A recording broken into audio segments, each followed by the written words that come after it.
Episode 2 of the Disney Plus exclusive Cars on the Road series, Lights Out, is packed full of bizarre and spooky Cars characters. And with Halloween right around the bend, I'd bet Mattel is planning to release a number of these as diecast, which would be appropriate considering what time of year it is. So today, we're going to be discussing all of the vehicles that appeared in Cars on the Road Episode 2, Lights Out, and determining which ones Mattel will be most likely to release as diecast. So stay tuned. Once again, I'll be ranking them as to whether they'll likely be released this year, in the near future, in the distant or very distant future, or never. Last time, I took a look at the characters in episode 1 of Cars on the Road from Dino Park, so if you want to check that out first, click the card in the upper right corner. That being said, let's get started with the characters Mattel needs to release from Cars on the Road Lights Out. I have to be honest, when examining this episode for characters, I found there were a lot more of them, and more interesting ones in fact, than in Dino Park, so we've got a lot of fascinating ones to cover. Once McQueen and Mater pull up to the Erie Destiny Hotel, they are greeted by Randy, the mysterious manager of the hotel. He is a hearse using the exact same model as Steve Herschel from Cars 3. For this reason alone, I think he'll be one of the first to be released from this episode. Not to mention, he has a fairly big role in the episode with speaking lines. On a side note though, he's actually voiced by Steve Purcell, who also directed this episode, and is the name Steve Herschel's name is a spoof of. Considering all of this, I'd say Randy is going to be released this year. Later, as McQueen is strolling down the hallway, he's startled by a car gargoyle statue. Though there's a small chance this could be released, since, need I say, they released the Stanley statue, I highly doubt this car gargoyle statue will get a release considering how briefly it appeared, and it's not actually a true character. So I'm convinced this one will never receive a release from Mattel. However, I personally think it would be really cool to see it released, even though the likelihood is not there. As McQueen continues down the creepy hallway, 3 green ghosts emerge from paintings on the wall and begin following him before disappearing. These 3 ghosts appear later with a ton of other ghosts in the ghost ballroom party McQueen stumbles into, so we'll bring these up later on. Moving on though, McQueen is confronted by Lisa and Luis at the end of the hallway, 2 ghosts that reference the Grady twins from The Shining. I could definitely see these 2 getting a release as a 2-pack from Mattel, however I don't think Mattel will get to them right away. So I say they'll be released in the near future, but not until after some of the other characters from Lights Out receive releases. Next, McQueen briefly drives past some bizarre skeleton grill cars, which I don't think will ever see a release from Mattel, though I just had to mention them. And finally, the part you've been waiting for, the ghosts McQueen sees and dances within the ballroom. At first glance, it appears that there are an insurmountable amount of ghosts in here, making it seem as though Mattel would never release all of them. However, I counted a total of only 17 ghost vehicles here, which is surprisingly not many. That being said, I think Mattel will get around to releasing each of them eventually. However, definitely not all at once. Of the ghosts we see here, I think the 3 that followed McQueen down the hallway earlier in the episode are some of the most prominent, so I think each of them will get released in the near future. The middle one is one of the few ghosts that has a speaking role and even dances with McQueen in the ballroom, so I can especially see this one coming into fruition before long. In this scene, we once again see Lisa and Luis in the form of green ghosts. They'll probably be released later on down the line in the distant future in the form of these green ghosts, but not until much later than their regular forms we see early in the episode receive releases. The most bizarre of these ghosts, however, is the Ghost Tractor, which is impossible to miss.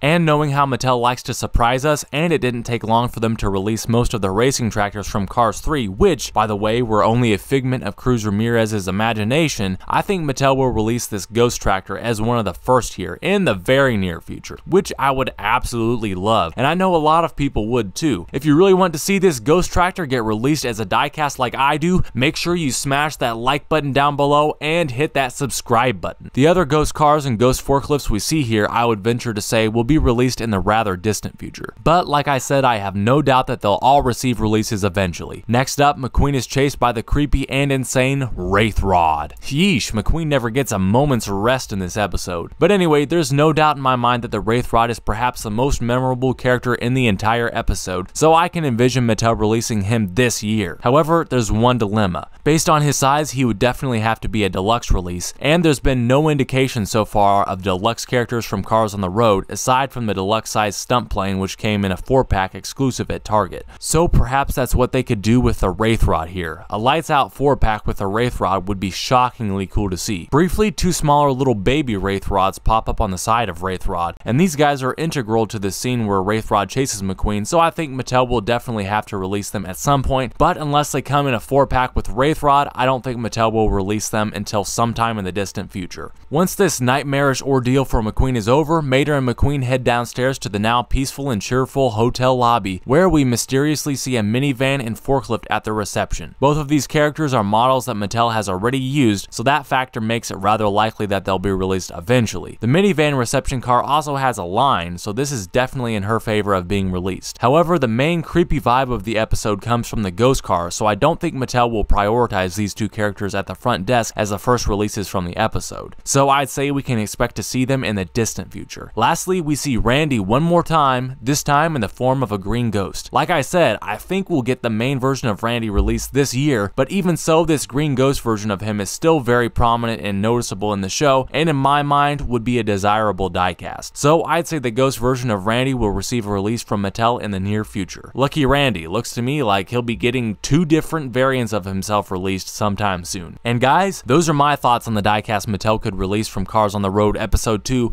Lights Out. Obviously, this is based on my opinion, so please share your thoughts down in the comments below. Interestingly, we've already gotten releases and confirmed releases from most of the Cars on the Road episodes except this one. So maybe Mattel has some surprise releases on the way from Lights Out for Halloween. That would be cool. Let's get a ghost tractor, Mattel. Anyways, thanks for watching, guys. Tune in next time for a breakdown of all the characters Mattel should release from Episode 3 of Cars on the Road, The Salt Flats. Today, we only looked at creepy characters, but The Salt Flats has a lot of epically cool characters. See you then.